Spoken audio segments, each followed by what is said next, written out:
In this video, we will look at the answers to the quiz from this section.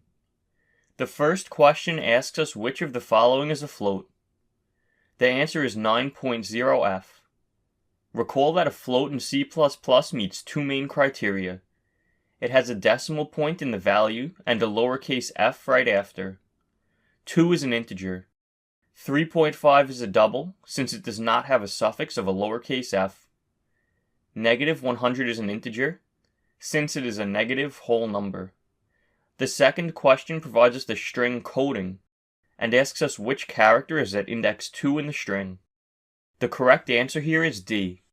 Indexing in C++ starts at 0, so C has an index of 0, O has an index of 1, and D has an index of 2, making D the correct answer.